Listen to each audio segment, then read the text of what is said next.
Bait-bait naman ni Goku. Kiss ni Goku si ano. Bait-bait naman ni Goku. Nililinis si ano. Si Cielo namin. Nililinis ni Goku. Ang bait. Love ni Goku si Cielo. Love. Goku, love mo si Cielo. Bait-bait naman ni Goku eh. Love si Cielo eh. Oh. Ganyan po ginawa kong higaan ni Cielo kasi pag nagwiwiwi po siya para hindi na mahirapan, hindi na namin siya laging mabubuhat. Diyan na lang siya magwiwiwi para palit-palit na lang po ng sapin niya. Ayan. Kaya ganyan po yung higaan niya.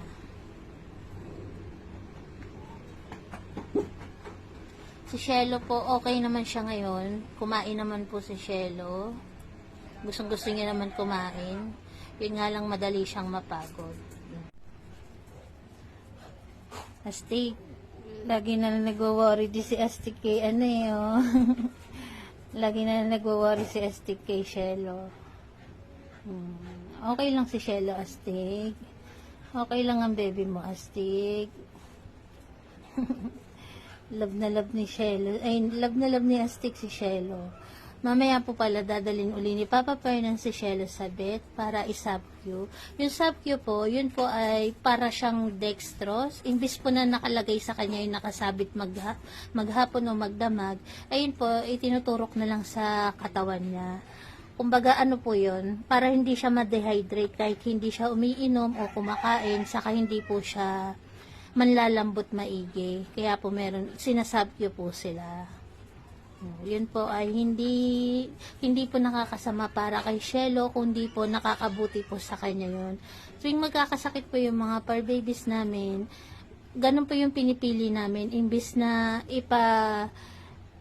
ipa-admit po sila dun sa vet clinic. SubQ na lang po, yung araw-araw silang dadalhin doon hanggang 3 to 5 days pwede. Para isubQ, para hindi po siya na-dehydrate. Pero sa kalagayan naman po ni Cielo, kumakain naman po si Cielo. Katulad kanina pinakain ko po siya. Magana naman siyang kumain. Hindi katulad kahapon na ayaw niyang kumain. Ngayon naman po magana uli siyang kumain. Ang problema lang po kay Cielo, ang dali-dali niyang mapagod. Madali po siyang mapagod. Ayan. Binabantayan siya ni Astig eh, oh. Ano, baby? Ayan po. Salamat po. Ito po yung update ulit kay Cielo. God bless po sa atin. Ayan, nakita niyo naman po nakakaupo na siya.